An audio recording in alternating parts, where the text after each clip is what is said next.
Salut à tous, bienvenue donc pour la première vidéo de Yu-Gi-Oh! Duel Qualifier. Voilà, aujourd'hui on est avec Bafo. Bafo qui va en fait nous expliquer son deck. Aujourd'hui Bafo, tu joues un deck qui a été banni, si je ne me trompe pas, et qui a été présent pendant la méta pendant quasiment 2 ans, donc le deck Skull Striker.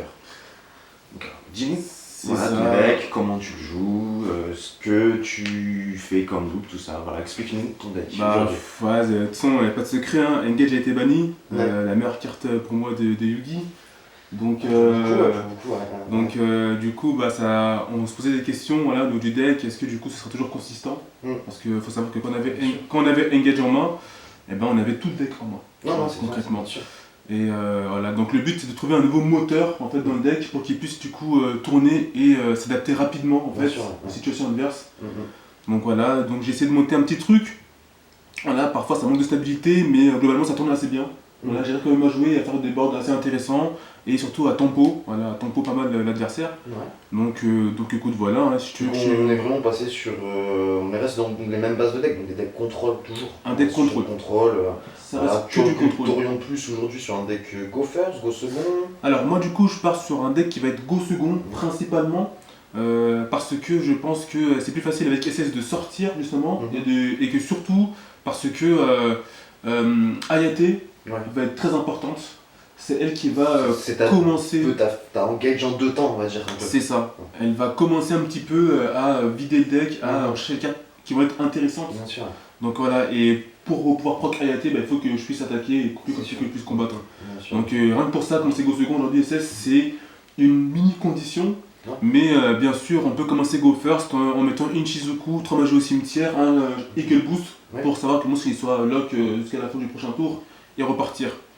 Mais aujourd'hui, SS est vraiment centré sur ces monstres. Voilà, il faut que le monstre soit sur le terrain. Et toi, par exemple, qu'est-ce que tu penses justement de cette banlist sur Engage? Est-ce qu'elle était pour toi legit? Est-ce qu'elle vraiment c'était obligé de la bannir? Ou tu vois. Parce que pour beaucoup de gens, en fait, dans les YCS, parce que, bon, on me rappelle, elle a été bannie, si je me trompe pas, après Milan. Ouais. Je crois que c'était après Milan qu'elle a été bannie ou après Milan, à Milan j'avais Engage à 3 donc c'est après Milan, donc je pense qu'il y avait beaucoup de gens à ce moment-là, tu sais, ils disaient qu'elle était la meilleure carte du jeu, tout le monde disait Engage. Moi je pense que c'est triste de l'avoir banni quand même. À 0 c'est un coup dur, ça reste un coup dur pour un deck qui vraiment, ça reste une carte incroyable aujourd'hui Engage quand même. C'est pas du one starter, ça fait du tuto 1 pioche 1, non c'est énervé bien sûr. Ce qui est du coup, surtout pourquoi elle a été bannie à mon sens, et je pense que pas mal de gens pensent la même chose, c'est que aujourd'hui Engage en fait et quelques cartes SS, c'était vraiment une base qui pouvait rentrer partout. Ouais, bien sûr. Donc voilà, quand on voit des decks comme Orcus Striker qui vient et qui tape tout le monde, c'était fatal. Voilà, avec des Orcus, des SS, et en fait... c'était des drones qui faisaient ça, si je me souviens, c'est vraiment avec un drone, tu faisais des loops de taré avec Orcus, c'est vrai que c'était fou à cette époque. À l'époque, t'as drone et harp en main, t'as full loop quoi, t'as full loop, et puis surtout que le mec il va jouer également Allure, retour, orchestré, donc il aura 3 mages au cimetière, donc il va droit à chaque fois. Encre qui prend, c'était vraiment un truc de fou. Donc je pense que c'était plus pour punir ces decks là que pour punir SS. Même si SS était très très fort, mais SS était très fort, mais avec quand même ses one-off. Donc Encre était passé à 1, Midori était passé à 1, Kagiri était passé à 1. Donc Engage stabilisait le deck, le main deck SS. Par contre, Engage dans un autre deck tel que Orcus Striker, tel que on a vu des versions croisées également avec Sky Striker. C'est vrai que ça se couplait à tout en fait. C'était vraiment un concept de Encre, Engage et drone qui pouvait se mettre dans tous les decks, et c'est vrai que c'était très très fort. Ça boostait n'importe quel deck aujourd'hui. Je me souviens à l'époque de Nightmare, tu faisais drone et t'avais Nightmare avec drone seulement. C'était incroyable, avec Mermaid c'était incroyable, c'était fou, c'était moche. Je pense que voilà, Engage était venu plus pour ce type de deck là où vraiment ça partait trop loin. Mais maintenant en fait, on a accès au vrai Sky Striker. C'est-à-dire le vrai Sky où tu dois réfléchir sur 2-3 tours à l'avance pour te dire ok là je vais pouvoir tempo, ou non là il faut que je fonce, ou là il faut que je remode mon cimetière, il faut trop magique. Voilà, c'est vraiment le vrai SS maintenant qui du coup se joue avec quelques tech cards en fait justement qui sont là pour contrôler le tout. Voilà.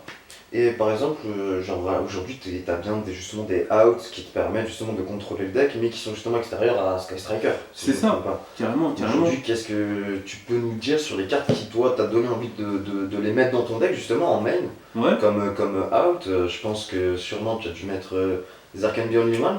Carrément, des Arcane Bee. Zarkanbi, on la connaît, hein. Zarkanbi, en fait, moi je la vois plus comme une sphère, en fait. Une sphère dans laquelle moi je peux jouer. Ouais. Moi je peux jouer, et les decks qui vont être surtout archétypés, donc ils ont tous le même type, eux ils vont être bloqués.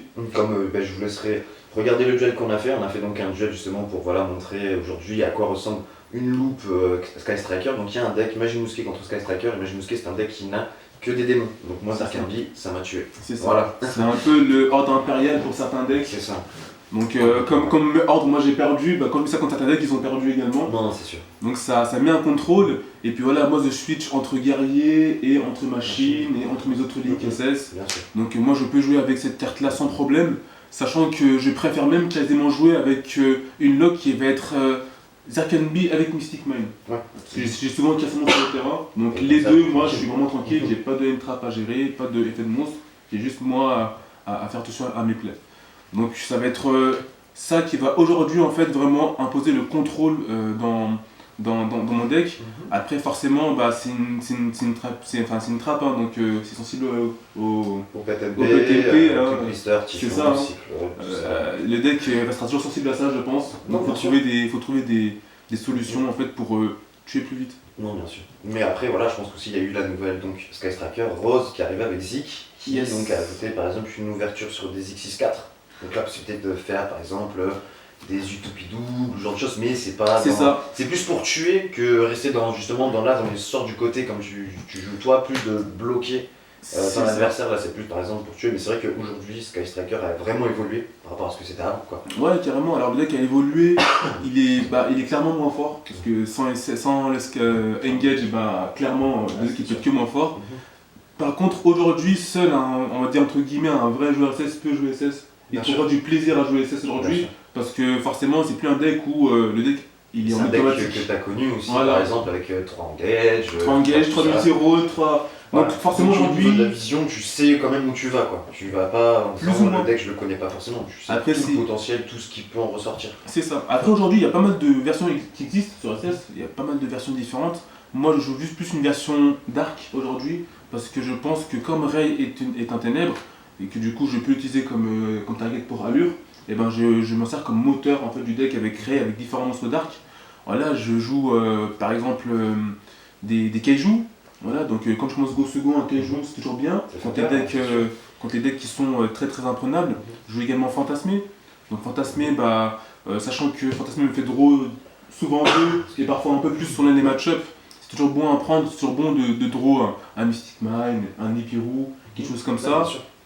Et je joue également du coup une carte qui peut être très forte dans la méta actuelle, c'est des décros. Des décros du coup qui du coup va également pouvoir rapidement bannir des ressources du cimetière et bannir ensuite magie, piège, monstre. Bien sûr, je joue avec Lich qui joue énormément avec le cimetière, donc très très bonne carte du coup. C'est ça.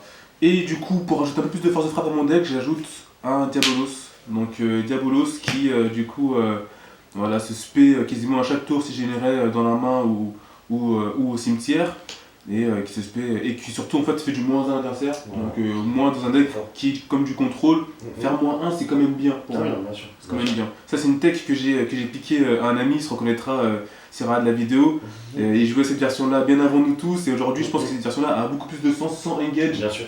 Qu'il avait avec lui. Je pars un peu sur une version dark, si je ne me trompe pas, donc il y a des allures dedans, justement. Et des allures dedans. Qui remplace finalement un peu les versions qu'il y avait eu avant avec Cart of Demise ou justement Engage.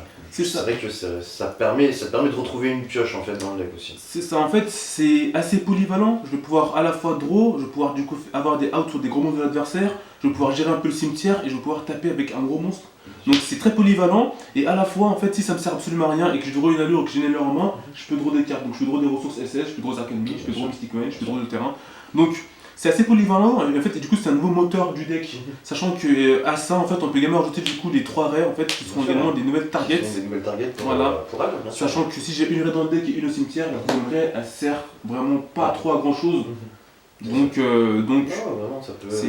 C'est une bonne alternative en fait à une autre version de draw qu'il y avait en Engage, mais malheureusement il n'y a pas la tuto, mais ça reste déjà très très bien, donc ça c'est sûr. Après bien sûr il faut vraiment savoir à quel moment du coup utiliser ces ressources-là, à quel moment faut... Voilà. Si on traite tout dans SS, eh ben, on est mort. Donc il faut vraiment du coup gérer ses plays et beaucoup réfléchir à comment on joue, comment on side également. Enfin voilà, c'est tout un raisonnement. Ok, super. Et donc finalement, ton side, lui, en tournoi, il va donc s'orienter sur quel type de side? Un side premier, un side qui va mélanger un peu tout, sauf si tu préfères garder ton side pour toi. Non, je vais le partager, on partage tout, on est en famille. Alors mon side, du coup, il est très expérimental pour le moment, mais je vais vous montrer. En fait, je pars sur le principe que, le but de mon deck, ça va pas être de commencer au go second, même si les go seconds de base, ça va vraiment être en gros de pouvoir s'adapter à l'adversaire. Okay. Et donc de ce fait, en fait, mon side, il a pas trop de cohérence quand on regarde comme ça. Mais quand moi, du coup, je joue en fait contre un adversaire, eh ben, je sais quelle carte va le déranger. Ouais, je vais pas chercher à carrément bloquer sa loupe, parce que je peux pas réussir avec SS. Tu peux pas bloquer une loupe aujourd'hui, c'est impossible. Sauf si tu as 3 encres avec canon, là c'est oui. Mais aujourd'hui, je peux pas. Par contre, tu peux, avec quelques cartes, en fait, se bloquer et l'éviter de TOTK. Au final, c'est ça. On TOTK pas. Et plus le duel avance, plus du coup l'adversaire a moins de ressources. Et donc, plus toi tu t'installes, et en fait, du coup, tu prends le dessus sur lui. Et donc, du coup, bah, dans cette optique-là, du coup, d'adaptabilité, j'ai décidé du coup de rentrer 2H. À 2A parce que du coup, je préfère pas les jouer, on va dire. Enfin, j'avais pas forcément en main. Si je l'ai en main, c'est parfait. Ça fait une négate en plus, surtout quand je commence. Donc, c'est souvent quand je vais commencer. Et que du coup, je sais pas, genre le mec qui sait que je joue, le mec sait que par exemple je joue Nibiru, bah je joue Nibiru, je mets des haches, c'est à la contre-fusion Shadow, contre certaines cartes, c'est toujours mal. Alors, du coup, je rentre un package anti-bannissement, avec du coup un artefact et 3 murs de fer impérial. Alors ça du coup c'est très fort parce que bah, l'ancien on la reconnaît, très fort. T'étais très présent dans la méta Gent avec Luna Light Orcus, c'est très fort. C'est 2 cartes à avoir en side. Le mur de fer impérial c'est très fort parce que du coup quand on va l'avoir avec multi-roll je pense, je sais pas, n'hésitez pas à nous dire dans les commentaires si jamais c'est ce que je dis c'est faux mais j'ai pris le temps de me renseigner. Quand on a multi-roll sur le terrain et qu'on a reçu avec multi-roll et qu'on a ça qui est actif, eh ben, les cartes ne sont pas bannies. Elles sont à retour au cimetière. Donc en fait si j'ai l'un et l'autre sur le terrain c'est une chose qui est infinie. Et après aujourd'hui si tu regardes bien une carte comme ça contre Edlich qui fait que bannir c'est déjà très fort. C'est déjà une carte qui est assez intéressante et en plus c'est vrai qu'il rentre un peu dans le nasty de ton deck justement avec multi-roll qui empêche que tu engage, tu les as en ressources limitées. Après peut-être que ça prend une place en plus mais ça reste... Bah en fait c'est le même principe que Zarkandi, en fait ça scelle une zone. Voilà, quand je joue contre un deck qui du coup n'est pas beaucoup archétypé mais par contre qui bannit énormément, là je rentre ça en fait et ça fait le même travail que Zarkandi, il peut le bannir donc il peut plus jouer donc ça le bloque, c'est vraiment en fait donc ça c'est vraiment des cartes en fait où on rentre dans une zone en fait où tu peux pas faire ci ou tu peux pas faire ça. Donc ça c'est vraiment quelque chose en fait en gros de très fort et surtout bah c'est en complément de si Zarkandi du coup n'est pas efficace contre l'adversaire, ça le sera. Genre je sais pas, en post 7 quand je commence, je peux rentrer ça, le mec qui va me faire un Evenly, je chaîne, il peut pas bannir mes cartes. Donc ça c'est très polyvalent. Au final faut voir SS en fait comme un deck où en fait les cartes que tu vas avoir en fait peuvent servir à plein de choses. Et pas seulement en fait à l'effet qui est noté sur la carte. Et donc voilà, dans cette optique là en fait en gros ces cartes là peuvent être très fortes. Donc je pense que pour pouvoir survivre contre les decks avec full board de monstres et avec les effets, j'ai rentré également du coup 2 Dark Cooler Noma. Aujourd'hui c'est un peu obligé, c'est vrai que c'est vraiment une carte obligatoire. Des decks comme Avada Emancipator, les mecs qui te posent full board, Dragon Link, full board de Negate. Si t'avais un truc comme ça derrière, tu peux pas passer. Donc c'est très fort. Lightning Storm, voilà, dans ça. Alors aujourd'hui SS, c'est un deck, je pense que si tu tombes contre un deck en face qui a que des backrows également, genre Intergeist, t'es désavantagé. Storm te permet d'où du coup t'en sortir contre ou lui craquer un jugement. Pareil, tu contre Magista Pondus qui joue pas mal de scale. Bien sûr. Bah là pareil, tu peux t'en débarrasser. Donc c'est vraiment une carte que je rentre contre les full board déjà parce que ça et ça c'est presque auto-win. Et ça et d'autres cartes telles que Mystic Man ou autre, tu t'en sors bien. Mais je m'en sers également aussi comme out, c'est vraiment l'une des meilleures outs et ça force les negates. Donc le mec qui a une negate principale va craquer sur ça. Et du coup pour Go First, j'ai rentré principalement du coup un Trap Tricks avec 2 Dimensional Ground, donc ça fait du coup un ratio de x3. Voilà, Trap Tricks parce que du coup c'est polyvalent, j'ai joué des infini périodes dans le deck. Tu peux set, voilà. Tu peux set tes infini, tu peux set différentes dimensions de grave. Et je peux également set des main match selon la situation. Si le mec du coup passe en battle, il est en battle, j'active du coup ça. tac, jeu de recette Evenly Match, tu finis ta battle phase, fin de battle phase, Evenly Match, je bannis tout. Donc voilà, tu vois, c'est plus de la complémentarité entre les cartes. Bien sûr. Voilà, donc en soi, c'est. Et du coup, selon le match-up, je vais side différemment. Selon si je commence, si je go second ou go first, je vais side également encore différemment. Donc souvent, quand je side, ça prend un peu de temps parce que je réfléchis à des choses de ménage. Mais c'est pas mal de réflexion. Et voilà, c'est comme ça que je joue SS aujourd'hui. En fait, surtout, je prends du plaisir à le jouer. Donc, je pense que c'est ce qui est important, c'est vraiment prendre du plaisir à jouer. Même s'il y a des gens qui vont partir dans l'optique où faut être fort, tout ça. Faut aussi prendre un plaisir à jouer. Si c'est juste pour être fort, on perd un peu de vue le plaisir qu'il y a et qu'on avait peut-être quand on était plus jeune, quand on a commencé Yu-Gi-Oh! C'est ça. Du coup, je sais pas si tu veux que je montre ma decklist complète. Je pense qu'on peut peut-être voir comment tu t'orientes sur Extra Deck, parce que je pense que sur Extra Deck, forcément, tu as toute la base Sky Striker, donc classique. On est sur, au niveau des ratios, je pense que depuis que Kagari est revenu à 3, je pense que tu l'as mis x3 dans ton extra. C'est ce qui m'a poussé à rejouer le deck, personnellement, parce que j'avais arrêté de jouer le deck, je jouais du coup Salah, tout que Salah c'est très fort. Salah c'est terrible. Donc j'ai joué Salah. Présent en méta, on l'a vu encore, Ryan qui a gagné un YCS. Alors que tout le monde avait un peu oublié le deck, donc non. Il est mix au Salah et il a tapé tout le monde, il est reparti. Voilà.